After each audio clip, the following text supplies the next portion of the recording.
You know what they say about hospital janitors. We see everything, hear everything, and know more dirty secrets than the doctors who think they run the place. Well, I'm not technically a janitor. I'm Will Parker, maintenance supervisor at Mercy General, which means I fix the broken stuff while everyone else breaks it. And brother, was I about to discover just how much stuff was broken. My wife Emma had been back from her humanitarian mission in the Pacific for exactly 3 days, and something stank worse than the ER on a Saturday night. She'd stumbled off that plane looking like she'd been hit by a truck, pale, sweating, shaking like a leaf in a tornado. It's the malaria pills, she'd explained, barely making eye contact. Side effects, you know. The doctor said it's normal. Malaria pills, right? More like malarkey pills, if you ask me. Emma Parker, my wife of 8 years, dedicated ER nurse, supposed saint of mercy, was currently sprawled across our king-size bed like she owned the world. Her suitcase sat open on the dresser, and I've been playing the beautiful husband, unpacking her things while she recovered from her tropical disease. That's when I found it, buried under her scrubs in that ridiculous sun hat she'd bought for the trip. A VIP pass, gold embossed, fancy as hell, with Pacific Relief Gala, Donor Appreciation Weekend printed in elegant script. Below that, a guest list with about 30 names, half of them crossed out in Emma's handwriting. And at the bottom of the suitcase, like a cherry on top of a sundae, was a photograph. Emma, radiant in a red dress I'd never seen before, standing between 6 men in expensive suits. All of them had their arms around her waist. All of them were smiling like they just won the lottery. And Emma, my Emma, was looking at the camera like she was posing for the cover of Nurses Gone Wild. Will. Her voice drifted from the bedroom, weak and pitiful. Could you bring me some water? I'm feeling dizzy again. I stared at that photograph for a long moment, my brain trying to process what I was seeing. A humanitarian mission, right? The kind where you dress up in designer gowns and pose with rich donors while people are supposedly dying of malaria. Sure thing, honey, I called back, sliding the photo into my back pocket. Just a second. I was filling a glass at the kitchen sink when my phone rang. Dr. Martinez from the clinic downtown, Emma's primary care physician. Will, this is Dr. Martinez. I have Emma's test results from yesterday. Test results? I frowned. What test results? A pause. She didn't tell you. She came in yesterday morning for screening. Said she'd been having symptoms since she got back from her trip. My grip tightened on the phone. What kind of symptoms? Well, the good news is it's not malaria. The bad news is, well, it's chlamydia. Pretty advanced case, actually. She'll need antibiotics, and you should probably get tested too. The glass slipped from my hand and shattered on the kitchen floor. Water and broken glass spread across the tiles like my world was spreading apart at the seams. Well, you there? Yeah, I managed. Yeah, I'm here. I'm sorry to be the one to tell you. Emma seemed pretty upset about it. She asked me to call you directly. Upset, right? I bet she was upset. Upset she got caught. Thanks, Doc. I'll take care of it. I hung up and stared at the mess on the floor. Chlamydia, not malaria. And she'd known since yesterday, had gone to the doctor without telling me, gotten the diagnosis, and then come home to feed me that story about anti-malarial side effects. Will. Emma's voice again, more insistent now. Where's that water? I looked down at the broken glass, then up at the ceiling where my wife was lying in our bed, probably planning her next lie. 8 years of marriage. 8 years of thinking I knew who I'd married. Coming, sweetheart, I called out, grabbing a towel to clean up the mess. Just had a little accident. Accident. That's what our whole marriage was turning out to be. One big, ugly accident. I climbed the stairs slowly, glass of water in hand. That photograph burning a hole in my back pocket.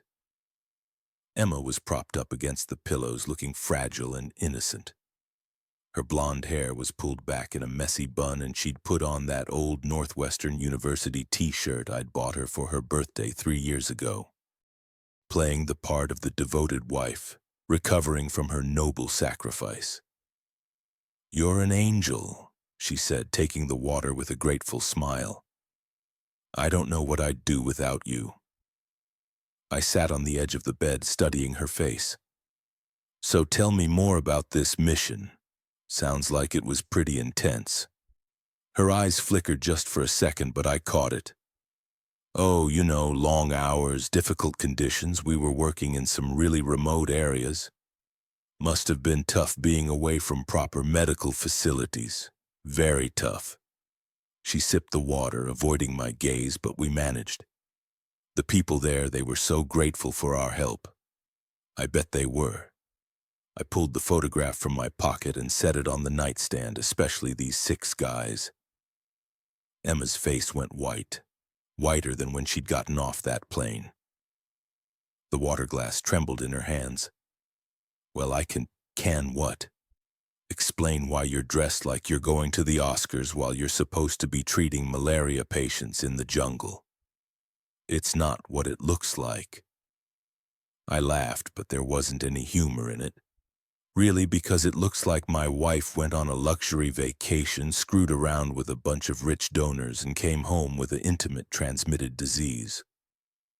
The glass slipped from her fingers and bounced on the comforter, soaking the sheets. Emma's mouth opened and closed like a fish gasping for air. "How did you Dr. Martinez called?" "Chlamydia, Emma, not malaria, chlamydia." She started crying then. Big dramatic tears that might have worked on me a week ago, before I found the photo, before I got the call, before I realized that the woman I'd been married to for 8 years was a complete stranger. "Will, please let me explain." "Explain what?" "How you lied to me about where you were going, how you lied about what you were doing, how you lied about being sick." I stood up, pacing to the window. "Or maybe you want to explain how you managed to catch an STD while you were supposedly saving lives in the Pacific. It's complicated." I bet it is. She was full-on sobbing now, mascara running down her cheeks. "I never meant for this to happen. It got out of hand." "What got out of hand, Emma? The lying or the cheating?" "Both," she whispered. At least she was being honest about something. I walked to our closet and started pulling out clothes.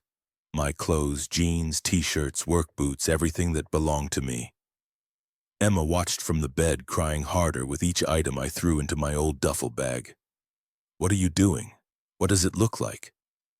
"I'm packing. You can't leave. We can work this out. We can go to counseling. We can... What? Pretend this never happened? Pretend my wife didn't spend 2 weeks screwing around on some tropical island while I was here missing her like an idiot." I grabbed my toiletries from the bathroom, my razor, my toothbrush, all the little things that had made this place feel like home. Not anymore. When I came back to the bedroom, Emma had stopped crying. She was sitting up straight, and there was something different in her eyes. Something hard. "Fine," she said. "Leave. Run away like you always do when things get difficult. Like I always do." I stopped packing and stared at her. "When have I ever run away from anything in our marriage? You ran away from having kids. You ran away from buying a real house. You ran away from every opportunity to better yourself. I ran away from having kids because we agreed to wait until we were financially stable. I ran away from buying a house because we couldn't afford one on our salaries. And I ran away from bettering myself. I've been working 60-hour weeks for the past 3 years to support your career." "Support my career?" She laughed, but it was ugly. "You've been holding me back. Do you know what kind of opportunities I could have if I wasn't tied down to a hospital maintenance worker?" There it was, the truth finally. Not the crying, not the begging, not the promises to work things out. This was what she really thought of me, of our marriage, of the life we'd built together. Well, I said, zipping up the duffel bag. Now you don't have to worry about being held back anymore. I walked to the dresser and pulled out the manila folder I'd been hiding in my sock drawer for the past 6 months. The divorce papers I'd had drawn up after the third time I'd caught her texting someone at 2 in the morning. The papers I'd hoped I'd never have to use. Emma's eyes went wide when she saw the folder. "Well, no, I had these prepared months ago," I said, setting them on the bed beside her. "Call it intuition." She grabbed the papers, scanning the first page with growing horror. "You can't be serious. Dead serious." "I'm done, Emma, done with the lies, done with the cheating, done with being treated like I'm not good enough for you." I slung the duffel bag over my shoulder and headed for the door. "Where are you going?" I paused in the doorway, looking back at the woman I'd thought I'd spend the rest of my life with. She looked small and pathetic, sitting there in our bed, surrounded by the wreckage of our marriage. "Somewhere that doesn't smell like lies and tropical diseases," I said. And then I walked out, leaving her screaming my name behind me. The Riverside Motel wasn't exactly the Four Seasons, but it had two things going for it. It was cheap, and it was far enough from our house that I wouldn't accidentally run into Emma at the grocery store. The room smelled like disinfectant and broken dreams, but at least it was honest about what it was. I'd been there for 3 days when Pete Kowalski showed up with a 6-pack of beer and a sympathetic grimace. Pete worked security at Mercy General night shift, which meant he saw all the stuff that happened when the administrators went home. We'd been friends for about 5 years, ever since I'd fixed the lock on the security office door and he'd shared his coffee with me. "Heard through the grapevine that you and Emma are having some troubles," he said, settling into the room's single chair while I sat on the edge of the bed. "Troubles?" I opened a beer and took a long swig. That's one way to put it. Pete was the kind of guy who didn't push for details, which was one of the reasons I liked him. He was about 50, divorced himself, with the kind of weathered face that came from seeing too much of humanity's worst impulses. His dark hair was going gray at the temples, and he had this way of looking at you that made you feel like he'd already heard whatever story you were about to tell. "You want to talk about it? She cheated on me, brought home a souvenir from her humanitarian mission." I gestured vaguely toward my crotch, the kind that requires antibiotics. Pete winced. "Ouch. That's rough, man." "The best part? She tried to tell me it was malaria. Malaria doesn't usually affect those particular body parts." That's what I thought. We drank in comfortable silence for a while, listening to the traffic outside and the couple in the next room having what sounded like the same fight they'd been having since I checked in. "So what's your plan?" Pete asked eventually. "Plan? You can't hide out in this fleabag motel forever. Eventually, you're going to have to go back to work, deal with the divorce, figure out what comes next." He was right. Of course, I'd been avoiding reality for 3 days, living off vending machine food and cable TV. But that couldn't last forever. I had to go back to work on Monday, which meant facing all the people who knew Emma and me as a couple. The hospital staff, who'd probably already heard through the gossip network that we were separated. I don't know, I admitted I've never been divorced before. It's not fun, but it's survivable. The important thing is to keep your dignity intact. Dignity, right? Kind of hard to maintain your dignity when your wife brings home an STD and then tries to gaslight you about it. My phone buzzed with a text message. Emma, of course. She'd been texting me every few hours since I left, alternating between apologies and accusations. "Please come home. We need to talk. I can explain everything." I showed Pete the message. He read it and shook his head. Classic cheater move. First they deny, then they minimize, then they blame you for overreacting. "She's already hit the first 2. I'm waiting for stage 3.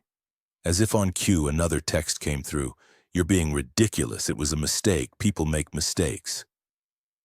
There's stage 3, Pete said. I turned off the phone and tossed it on the nightstand. I can't deal with this right now. You're going to have to deal with it eventually, and when you do, you're going to need to be smart about it. What do you mean? Pete leaned forward, his expression serious. I mean, Emma's not going to make this easy for you. She's going to try to control the narrative, make herself look like the victim. You need to be prepared for that. He was right.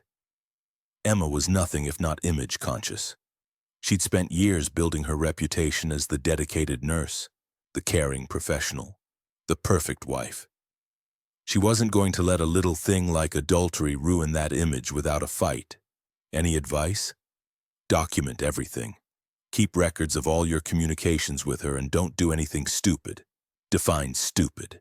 Don't slash her tires, don't key her car, don't show up at her work drunk and screaming, that kind of stupid. I hadn't planned on doing any of those things, but it was good to know they were off the table. We finished our beers and Pete left, promising to keep his ears open at work for any gossip that might be useful. After he was gone, I lay on the motel bed staring at the water-stained ceiling and thinking about the past 8 years. Emma and I had met at the hospital. Of course, she was a new nurse, fresh out of school, and I was the maintenance guy who'd been called to fix a broken sink in the break room. She'd been impressed that I could actually fix things instead of just calling someone else to do it. I'd been impressed that she'd bothered to learn my name instead of just calling me maintenance like most of the medical staff did. We dated for 2 years before getting married in a small ceremony at her parents' church. Nothing fancy. We couldn't afford fancy, but it had felt real. Emma had worn her grandmother's dress, and I'd worn the only suit I owned. Her mother had cried. Her father had given me a firm handshake and told me to take care of his little girl. I'd tried. God knows I'd tried. But somewhere along the way, trying hadn't been enough. Emma had started looking at our life like it was too small for her. The apartment was too cramped. My job wasn't prestigious enough. Our friends weren't successful enough. She'd started talking about opportunities and networking and advancing her career. The Pacific Relief Mission had been the latest in a series of professional development opportunities. Emma had applied for it 6 months ago, describing it as a chance to use her skills to help people in need while also building her resume. I'd supported her, even though it meant 2 weeks apart and a financial strain we couldn't really afford. I'd been proud of her. That was the worst part. I'd actually been proud that my wife was selfless enough to volunteer for humanitarian work. What a joke. Monday morning came too soon. I put on my work clothes navy blue uniform with Mercy General Maintenance embroidered on the pocket and drove to the hospital like I had every weekday for the past 8 years. But everything felt different now. The familiar building looked the same, but I felt like I was seeing it through new eyes. The maintenance office was in the basement next to the laundry and the morgue. Not exactly prime real estate, but it was quiet and most people left us alone. My supervisor, Joe Martinez, was already there when I arrived, reading the morning work orders over coffee that could strip paint. "Parker," he said, looking up from his clipboard. "You look like hell." "Thanks, Joe. You always know just what to say to make a guy feel better." Joe was about 60 with hands like tree roots and a face that had seen every kind of mechanical failure the hospital could produce. He'd been working maintenance for 30 years and had the cynical worldview that came with the territory. "Heard you and Emma are having some problems." News traveled fast in a hospital, faster than most diseases and twice as contagious. "Where'd you hear that?" "My wife plays bridge with Tasha Morrison. You know Tasha works in the ER with Emma. I knew Tasha. Blonde, bubbly, and about as good at keeping secrets as a sieve was at holding water. If Tasha knew about our separation, then half the hospital probably knew by now." "What exactly did Tasha say?" Joe shrugged. "Just that Emma's been staying at her place for a few days. Said you two had a fight about her trip. A fight, right?" That's what we were calling it when your wife comes home with chlamydia. It's more than a fight, Joe. Want to talk about it? Not particularly. Fair enough. But if it's going to affect your work, it won't. Joe studied my face for a moment, then nodded. All right. We've got a broken air conditioning unit in the surgical wing and a clogged drain in the cafeteria.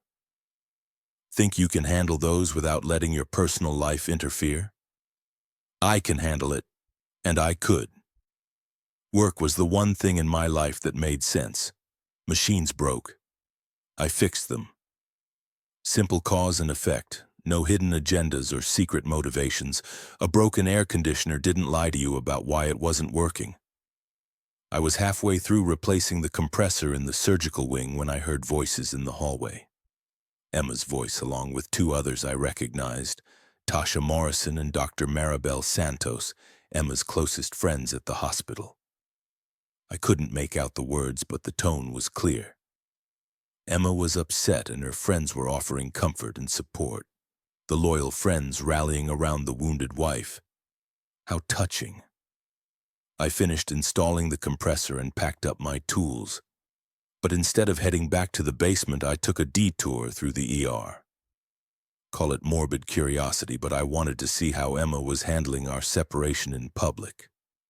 She was standing at the nurse's station filling out charts with the kind of focused intensity that meant she was trying not to think about something else.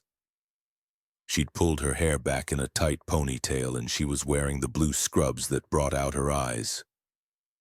To anyone who didn't know better, she looked like the dedicated professional she'd always pretended to be. But I knew better now. Tasha was hovering nearby, occasionally shooting worried glances in Emma's direction. When she saw me, her expression shifted from concern to something that looked almost like guilt. "Will," she said, her voice artificially bright. "How are you doing?" "I'm fine, Tasha. How are you?" "Oh, you know, busy. Always busy around here." Emma looked up from her charts and our eyes met for the first time since I'd walked out of our bedroom. She looked tired, older somehow, but there was something else in her expression. Something that might have been hope. "Will," she said quietly. "Can we talk?" "I don't think that's a good idea. Please, just for a minute." Tasha was watching this exchange like it was her favorite soap opera, and I could see other staff members starting to pay attention.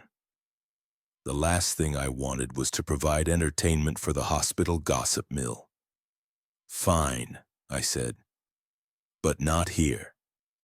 Emma nodded and led me to one of the family consultation rooms, small private spaces where doctors delivered bad news to relatives. How appropriate. She closed the door behind us and leaned against it like she was trying to keep me from escaping. "I know you're angry," she began. "Angry doesn't begin to cover it, but we can work through this. Marriage is about forgiveness. Marriage is about trust, Emma, and honesty. Two things you seem to have forgotten." Her composure cracked a little. "I made a mistake. I know that. But it doesn't have to end our marriage." "A mistake?" I laughed, but there was no humor in it. "You didn't accidentally trip and fall onto some guy's dick, Emma. You made a series of choices. You chose to lie to me about what kind of trip you were going on. You chose to dress up like you were going to a cocktail party instead of a humanitarian mission. You chose to sleep with someone else. And then you chose to lie to me about why you were sick. It wasn't like that." "Then what was it like?" "Help me understand how my wife ends up with chlamydia while she's supposedly treating malaria patients." Emma's face flushed red. "You don't understand the pressure I was under. The expectations." "What expectations?" "To sleep with the donors, to network, to make connections. Do you have any idea how competitive it is in healthcare right now? How hard it is to advance your career without the right connections? So you decided to make connections with your vagina." She slapped me hard. The sound echoed in the small room like a gunshot. "Don't you dare talk to me like that." I touched my cheek where her hand had left a red mark. Like what? Like someone who's tired of being lied to. Like I'm some kind of I didn't say you were a Emma. But if the scrubs fit. She raised her hand to slap me again, but I caught her wrist. Once was enough, I said, letting go of her arm. We're done here. Will, wait. But I was already opening the door. Tasha was standing in the hallway, pretending to be busy with something on her phone, but it was obvious she'd been listening. When she saw me come out, she quickly looked away. Enjoy the show? I asked. Tasha's face went red. I wasn't. I was just... Save it, I said, and walked away. I spent the rest of the day fixing the clogged drain in the cafeteria, which seemed like an appropriate metaphor for my life. Everything was backing up, overflowing, making a mess that someone else would have to clean up. By the time I got back to the motel that evening, I had 17 text messages from Emma and 3 voicemails. I deleted them all without reading or listening to them. Pete showed up around 8 with Chinese takeout and more beer. Heard you had a conversation with your wife today, he said, unpacking containers of lean and sweet and sour pork. News travels fast. Tasha Morrison's got a mouth like a megaphone. According to her, Emma slapped you in the family consultation room. According to her, were you not there? Pete grinned. I might have been walking by when it happened. Might have heard raised voices and then nothing. Just thought you should know that people are talking. Great. As if my life wasn't complicated enough. Now I was going to be the subject of hospital gossip for the next 6 months. What are they saying? Depends on who you ask. Emma's friends are painting her as the victim. Poor little nurse whose husband doesn't understand the pressures of her career. Your friends are painting you as the victim. Hard-working guy whose wife cheated on him and gave him an STD. What do you think? Pete opened a beer and took a long swig. I think the truth is probably somewhere in the middle, but closer to your side than hers. It's comforting. The thing is, Will, this is just the beginning. Emma's not going to give up easy. She's got too much invested in her image to let this divorce go quietly. What do you mean? She's going to fight dirty, try to make you look like the bad guy, like you're the one who destroyed the marriage. You need to be ready for that. I thought about Emma's words in the consultation room, the accusations that I'd been holding her back, that I'd run away from opportunities to better myself. It sounded like she was already building her case for why our marriage had failed, and it had nothing to do with her cheating and everything to do with my shortcomings as a husband. Any suggestions? Yeah.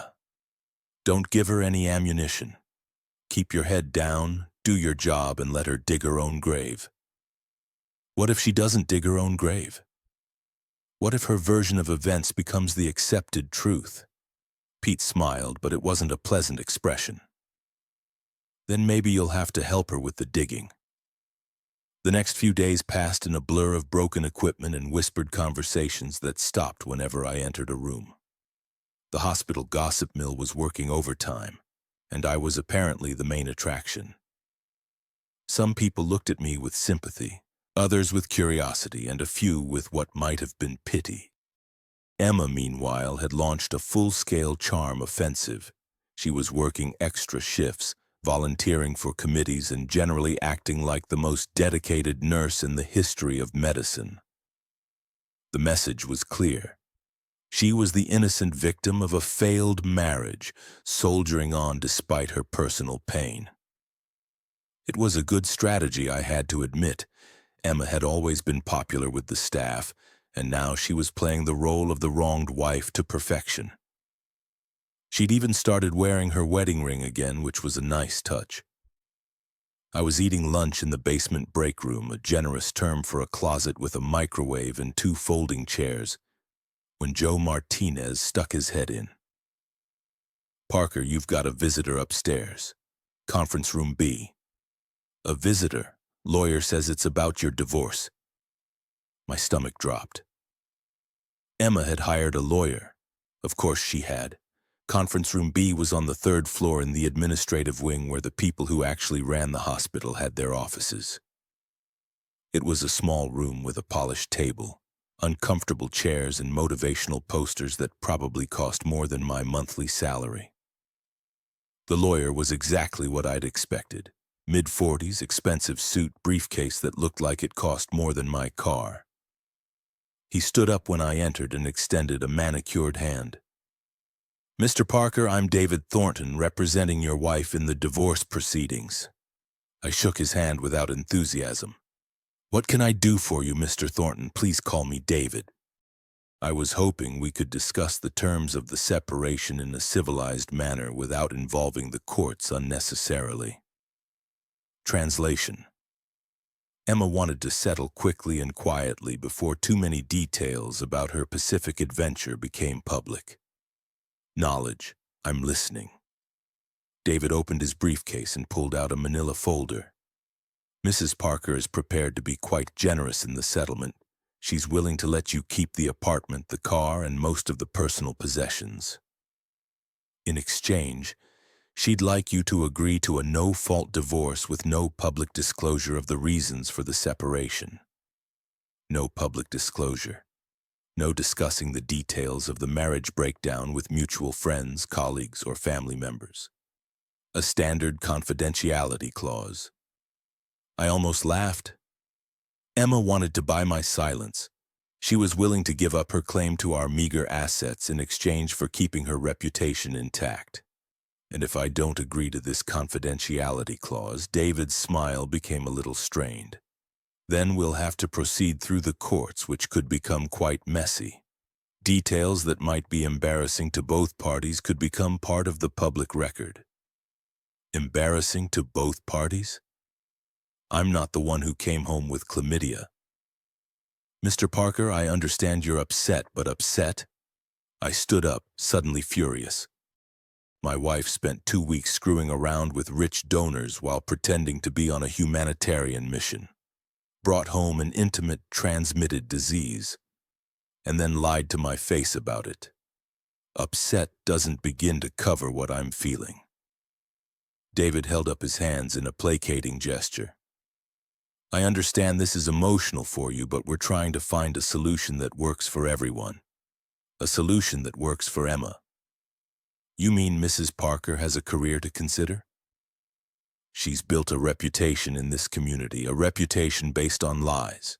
Nevertheless, dragging this through the courts won't benefit anyone.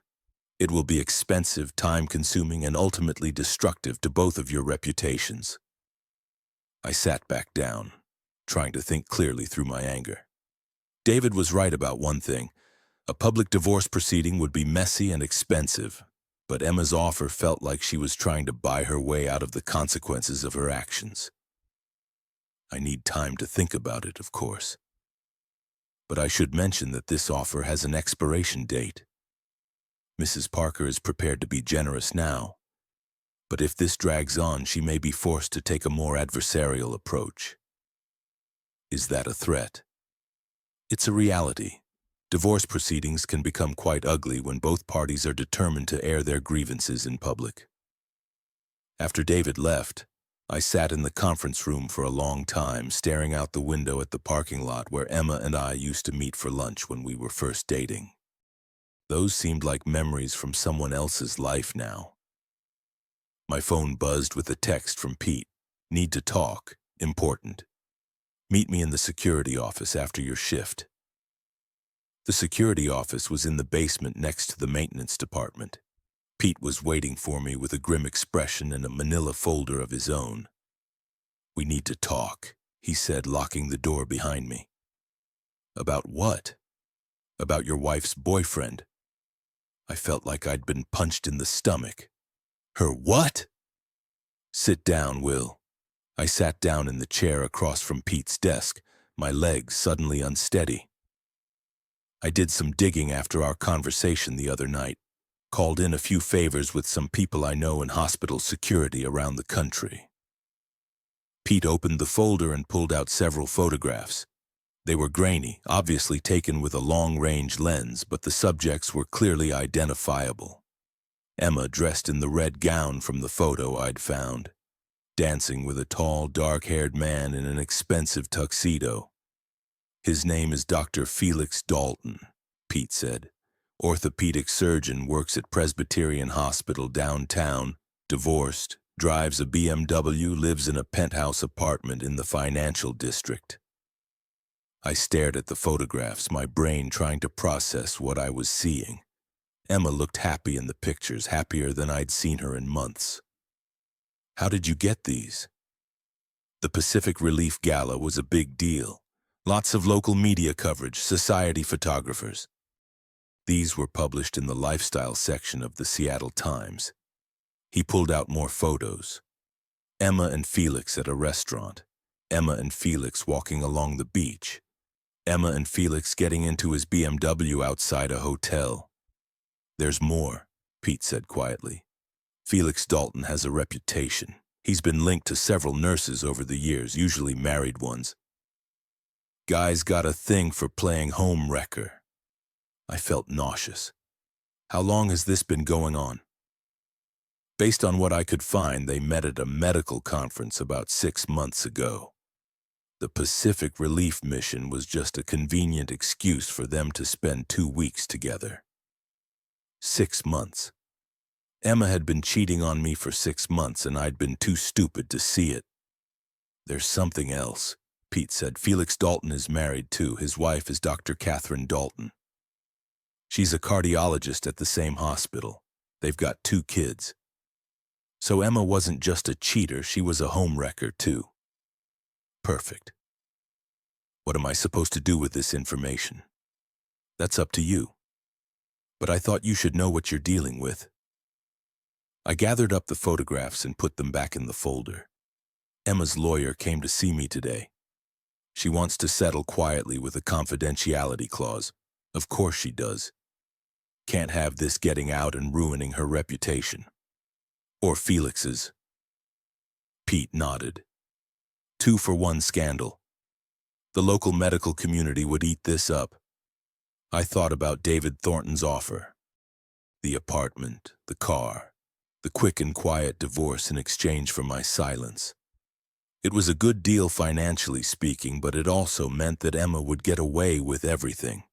She'd keep her job, her reputation, her friends, while I'd be the guy who couldn't keep his wife happy. What would you do? I asked Pete. Me? I'd make them pay. Not necessarily in court, but I'd make sure they understood that actions have consequences. What do you mean?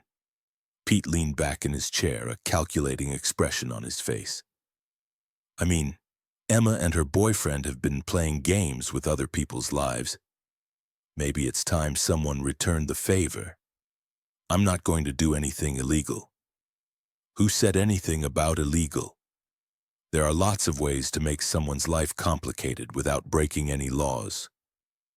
I left the hospital that night with Pete's folder under my arm and a head full of dark thoughts. Emma wanted to keep this quiet, to control the narrative, to make sure her reputation stayed intact while our marriage crumbled in private. But maybe Pete was right. Maybe it was time to stop being the nice guy, the understanding husband, the victim who went quietly into the night. Maybe it was time to fight back. I was walking through the hospital parking lot when I saw Emma's car, a silver Honda Civic that we bought together 3 years ago. It was parked in her usual spot under the light near the emergency room entrance. On impulse, I pulled out my phone and took a picture of the license plate. Then I walked around the car looking for anything that might be useful. In the back seat, I could see a gym bag and what looked like a change of clothes. Working late or meeting Felix after her shift. I was about to leave when I noticed something tucked under the windshield wiper. A parking ticket. Emma had parked in a visitor space instead of the employee lot.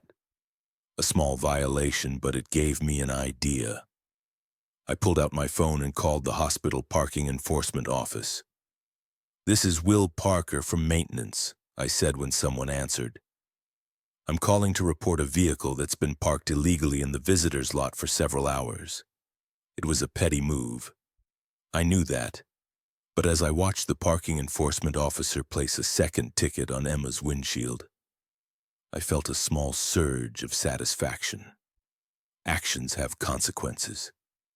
Emma was about to learn that lesson the hard way. I drove back to the motel with Pete's folder on the passenger seat and a plan starting to form in my mind. Emma wanted to play games, fine, but she was about to discover that I'd learned the rules too, and I was done playing nice.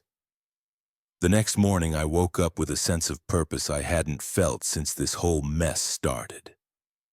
Emma wanted to control the narrative, keep everything quiet, preserve her precious reputation while she played house with Dr. Felix Dalton.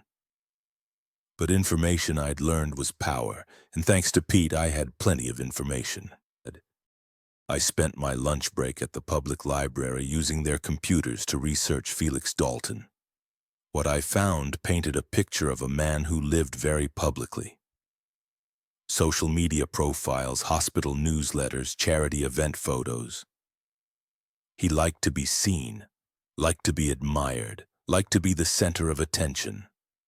That was going to be a problem for him. Felix's Instagram account was a masterpiece of narcissistic self-promotion. Photos of his BMW, his penthouse apartment, his expensive watches, his perfectly sculpted abs at the gym, and scattered throughout like breadcrumbs leading to a gingerbread house were photos of him with various women at medical conferences, charity galas, and professional events. I recognized Emma in 3 of the photos, all taken within the past 6 months. In one, they were standing with a group of medical professionals at what looked like a conference reception. Emma was smiling, but she was standing just a little too close to Felix, her hand resting on his arm in a way that suggested familiarity. The second photo was from a hospital fundraiser. Emma was wearing a black dress I'd never seen before, and Felix had his arm around her waist. The caption read, "Great turnout for the Children's Hospital benefit. Thanks to all the amazing healthcare professionals who make a difference every day. Charma Medical Community Lawn Charity, Summer Blessed." The third photo was the most damning. It was from the Pacific Relief Gala, the same event where the newspaper photos Pete had shown me were taken. Emma and Felix were dancing, looking into each other's eyes with an intimacy that made my stomach turn. The caption was simple: "Dancing the night away for a great cause. Pacific Relief. Charity. Good times." I screenshot all 3 photos and saved them to my phone. Then I did some more digging. Felix's wife, Dr. Catherine Dalton, also had a social media presence, though hers was more professional and less self-aggrandizing. Her Instagram was mostly medical articles, family photos with their 2 kids, and pictures of her garden. She looked like a nice woman, intelligent, accomplished, completely unaware that her husband was screwing around with married nurses. I felt a pang of sympathy for her. She was in the same position I'd been in 2 weeks ago, trusting her spouse, believing in her marriage, having no idea that her life was about to implode. But that sympathy didn't stop me from taking screenshots of her photos, too.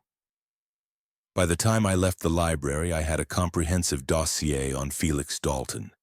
His habits, his haunts, his social circle, and most importantly, his weaknesses. The man was vain, careless, and apparently addicted to social media attention.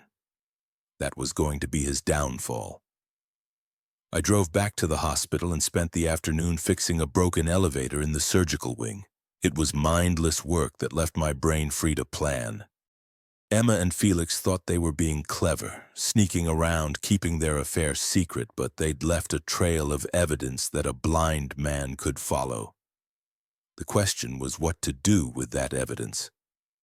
Pete found me in the maintenance shop after my shift carrying 2 cups of coffee that smelled like they've been brewing since the Clinton administration. "You look like a man with a plan," he said, handing me one of the cups. "Maybe. Want to share?" I pulled out my phone and showed him the screenshots I'd taken at the library. Pete whistled low as he scrolled through them. "Felix Dalton's not exactly subtle, is he?" about as subtle as a brick through a window. So what are you thinking? I took a sip of the terrible coffee and considered my options. Emma's lawyer wants me to sign a confidentiality agreement, wants to make sure none of this becomes public. And I'm thinking, maybe the public has a right to know what kind of people are representing their medical community. Pete grinned. I like where this is going. The question is how to make it public without it looking like I'm the bitter ex-husband trying to get revenge. Leave that to me, Pete said. I've got some ideas.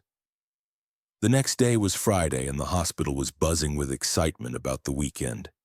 Emma was working the day shift in the ER, and according to the schedule I'd memorized, she'd be getting off at 7 oxt.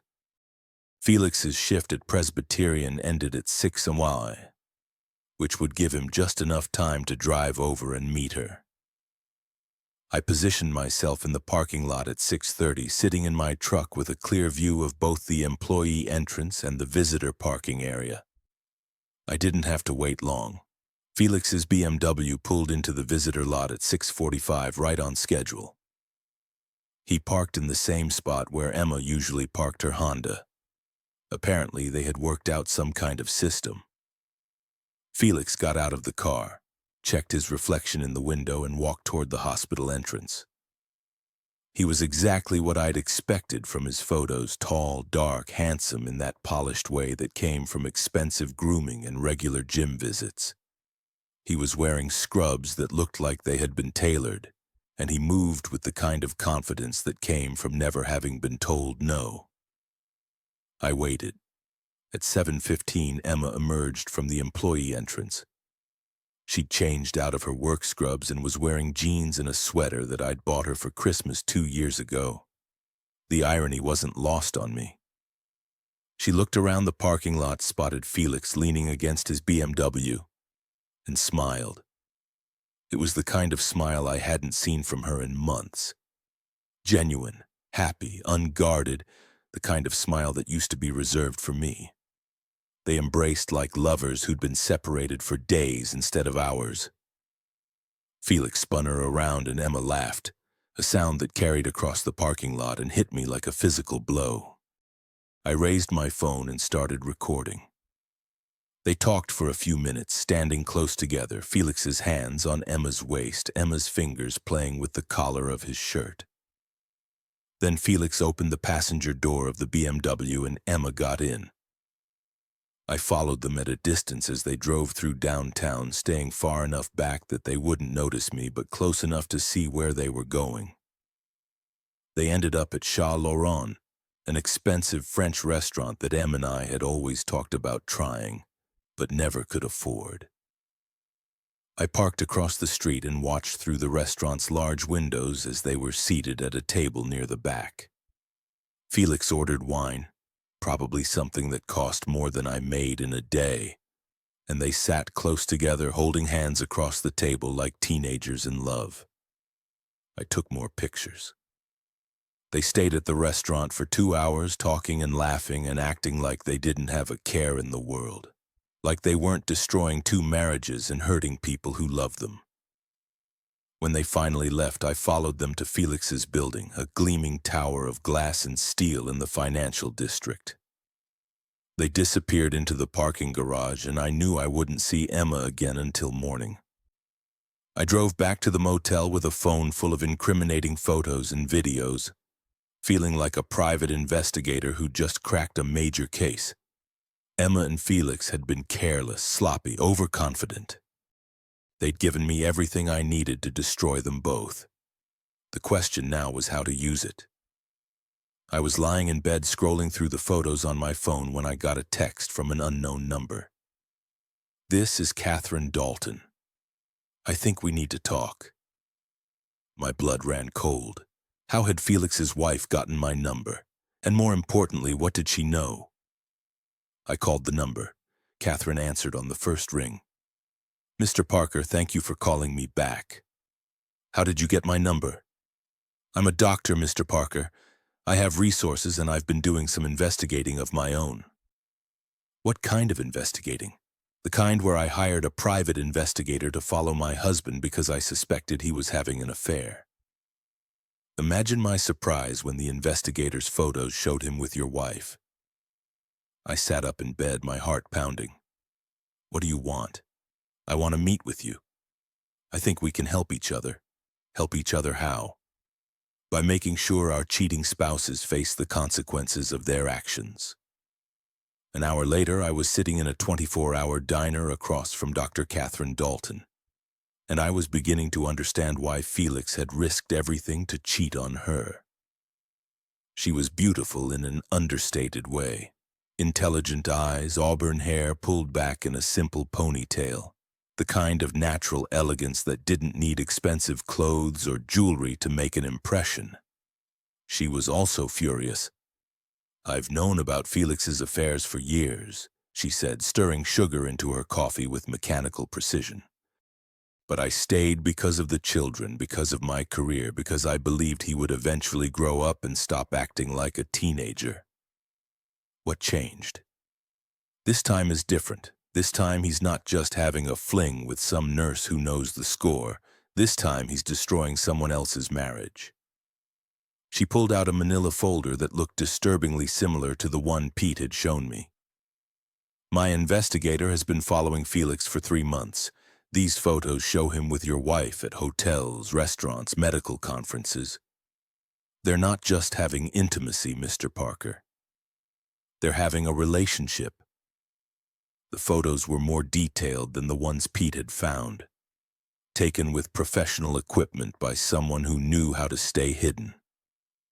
Emma and Felix at a hotel in Portland during a medical conference. Emma and Felix having dinner at restaurants around the city. Emma and Felix shopping together at an upscale mall. In every photo, they looked happy, comfortable, like a real couple instead of two people sneaking around behind their spouses' backs. What do you want to do about it? I asked. Catherine's smile was cold and calculating. I want to destroy them both. I'm not interested in doing anything illegal, neither am I. But there are legal ways to make someone's life very complicated. She leaned forward, her voice dropping to a whisper. Felix thinks he's untouchable because he's a successful surgeon with a good reputation. Your wife thinks she can keep this quiet and move on with her life. They're both wrong. What are you proposing? A coordinated campaign. We expose their affair in a way that maximizes the damage to their careers and their reputations. How? Catherine opened her purse and pulled out a thumb drive. Everything is on here. Photos, videos, credit card records showing hotel charges and restaurant bills. Felix has been using our joint account to finance his affair with your wife. I stared at the thumb drive like it was a loaded gun. What do you want me to do with this? Help me make sure it gets to the right people. Hospital administrators, medical licensing boards, professional organizations, people who care about the ethical conduct of healthcare professionals. And then what? And then we watch their careers burn. I took the thumb drive, feeling its weight in my palm. It was such a small thing, but it contained enough information to destroy 2 lives. There's one more thing, Catherine said. I'm filing for divorce on Monday. When I do, all of this becomes part of the public record. Felix won't be able to keep it quiet anymore. What about your children? For the first time since I'd met her, Catherine's composure cracked slightly. My children deserve better than a father who lies and cheats and thinks he can get away with anything. We sat in silence for a moment. 2 people whose lives had been destroyed by the same selfish choices made by people we'd trusted. Are you sure you want to do this? I asked. Once we start down this path, there's no going back. Catherine's expression hardened. Felix made his choice when he decided to have an affair with your wife. Your wife made her choice when she decided to help him destroy our family. Now it's time for them to live with the consequences. I pocketed the thumb drive and stood up. I'll be in touch. As I drove back to the motel, I thought about Emma sleeping in Felix's penthouse bed. probably believing that she'd successfully managed to keep her affair secret. She had no idea that her world was about to come crashing down around her. And for the first time since this whole nightmare began, I was looking forward to watching it happen. Monday morning arrived gray and drizzling, which seemed appropriate for what I was about to do. I'd spent the weekend studying the contents of Catherine's thumb drive, and what I'd found was even more damaging than I'd expected. Felix hadn't just been careless about his affair with Emma. He'd been stupid. Credit card receipts for hotel rooms, restaurant dinners, jewelry purchases, text messages that he'd apparently backed up to a cloud service that Catherine had access to. Photos and videos that he'd taken himself, probably thinking they were private. The man had documented his own affair like he was proud of it. I arrived at work early and found Pete already in the security office, drinking his morning coffee and reading the newspaper. "You look like a man on a mission," he said, looking up from the sports section. "I am." I handed him a copy of the thumb drive. "Catherine Dalton gave me this Saturday night." Pete plugged the drive into his computer and whistled low as he scrolled through the files. "Felix Dalton is an idiot, that's what I thought. So what's the plan?" I pulled out a list I'd made over the weekend. "We need to get this information to the right people. Hospital administrators, medical licensing boards, professional organizations. That's a lot of people. It needs to be. If we only send it to one or two places, they might try to bury it. But if it goes everywhere at once, it becomes impossible to contain," Pete finished. "I like it." We spent the morning making copies of the most damaging files and preparing a series of anonymous email accounts. The beauty of the internet age was that you could destroy someone's life from the comfort of your own desk and they'd never know who'd done it. By lunchtime, we were ready to launch what Pete had dubbed Operation Scorched Earth. The first email went to the administrator of Mercy General with copies to the head of nursing and the chief of staff. The subject line was simple: unprofessional conduct by staff member Emma Parker. The email contained a selection of photos showing Emma with Felix at various locations, along with a brief explanation of their affair and the fact that Emma had lied about the nature of her Pacific Relief mission trip. The second email went to Presbyterian Hospital, where Felix worked. This one was more detailed, including credit card receipts showing that Felix had used hospital expense accounts to pay for some of his dates with Emma. The third email went to the State Medical Licensing Board with a formal complaint about both Emma and Felix's unprofessional conduct. The fourth email went to the Pacific Relief Organization, informing them that one of their volunteers had used the mission as a cover for an extramarital affair. By the time we finished, we'd sent the information to 15 different organizations and individuals. Within hours, both Emma and Felix would be facing inquiries from multiple directions. "Think it'll work?" Pete asked as we sent the last email. "It'll work," I said. "The question is how long it'll take." I didn't have to wait long for an answer.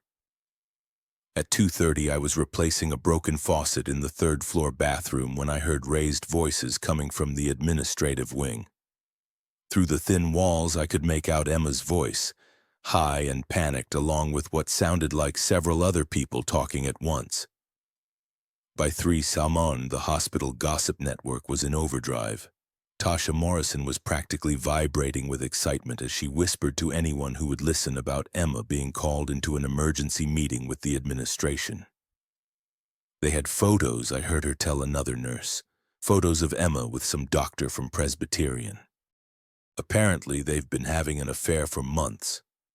"No way," the other nurse replied. "Emma would never do something like that." That's what I thought, but the photos don't lie.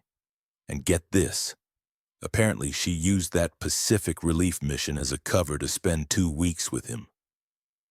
I kept working on the faucet, but I was listening to every word.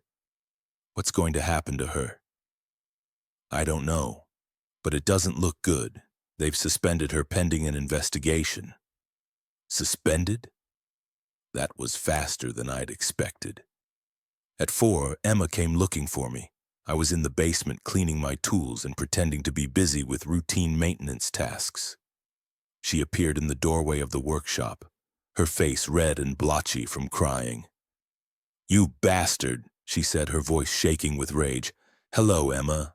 How was your day?" "You know exactly how my day was. You did this." I looked up from the wrench I was cleaning, trying to appear confused. "Did what? Don't play dumb with me." Someone sent photos to the administration. Photos of me with Felix. Felix? Is that his name? I was wondering who you'd been screwing. She stepped into the workshop, her hands clenched into fists. "They suspended me, Will. They suspended me pending an investigation into my professional conduct." "That's terrible. I'm sure it's all just a misunderstanding." "Misunderstanding? They have photos of us together. Photos of us at restaurants, at hotels, at the Pacific Relief Gala. Sounds like someone's been doing their homework."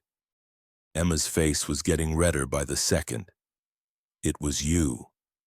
I know it was you." "Me?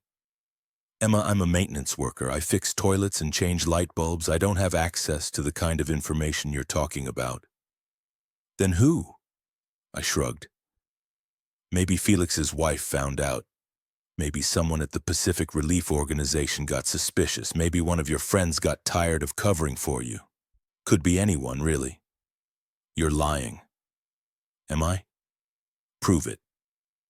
Emma stared at me for a long moment, and I could see the exact instant when she realized that she had no proof.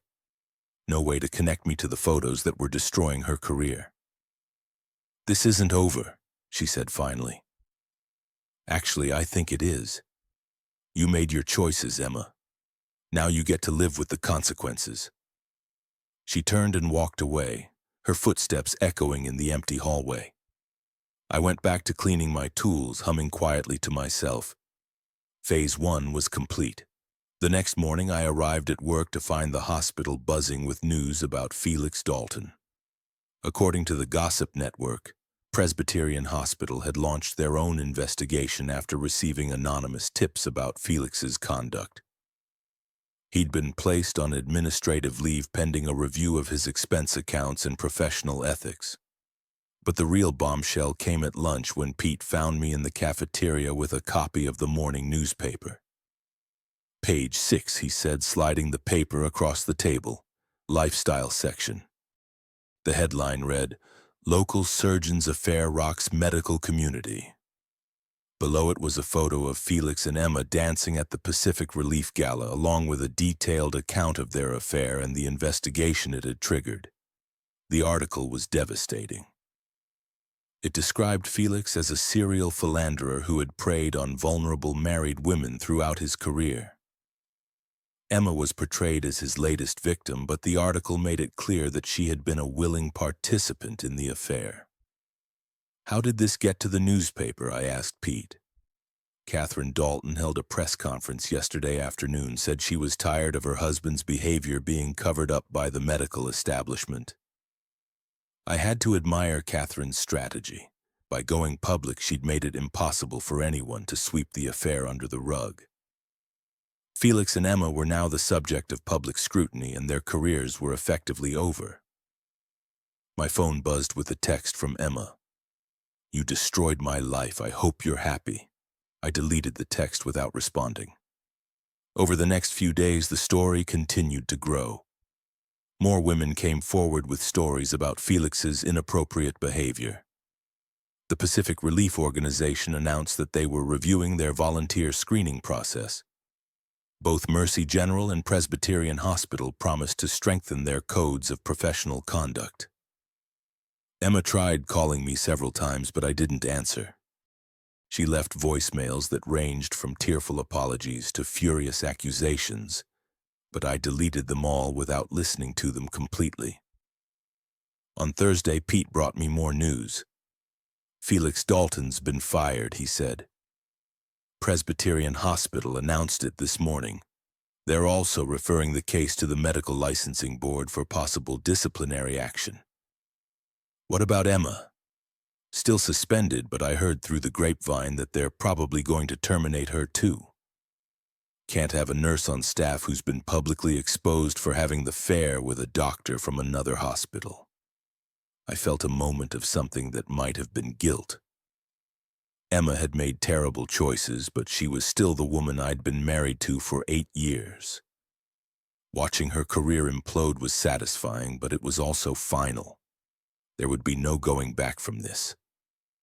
But then I remembered the photo of her dancing with Felix, the lies about the malaria pills, the STD she'd brought home like a souvenir. The guilt faded.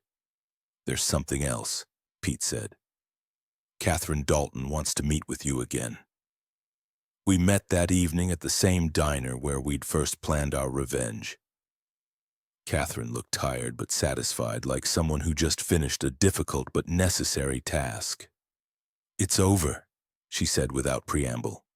"Felix has been fired, his medical license is under review, and our divorce will be final within 6 months. What about the kids? They're better off without him." Felix was never much of a father anyway, too busy with his career and his affairs to pay attention to his own children. "Any regrets?" Catherine considered the question for a moment. "No. Felix made his choices and now he gets to live with them. Just like your wife." "Ex-wife," I corrected. "The divorce papers were finalized yesterday. How do you feel about that?" "Relieved mostly. It's over. I can move on with my life." "What will you do now?" I thought about that. For the past month, my entire focus had been on exposing Emma and Felix's affair and making sure they faced consequences for their actions. Now that it was done, I wasn't sure what came next. "I don't know," I admitted. "Find a new job, maybe start over somewhere else. You could stay and fight for your position at the hospital." "Why would I want to do that? Everyone there knows what happened. I'd always be the guy whose wife cheated on him with a doctor." Catherine smiled. "Or you could be the guy who refused to be a victim, the guy who fought back and won." She had a point. Emma and Felix had tried to destroy my marriage and my life, but in the end, they'd destroyed themselves. I'd come out of this mess with my dignity intact while they had lost everything.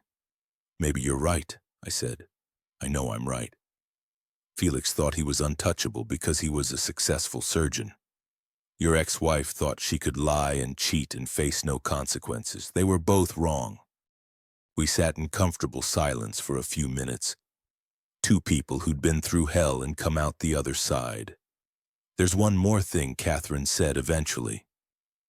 "Felix has been trying to contact Emma since this all started. Apparently he wants to run away together, start over somewhere else." "What did she say?"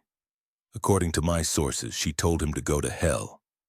Seems like she blames him for ruining her life." I laughed despite myself. Even now she can't take responsibility for her own choices. Some people never learn.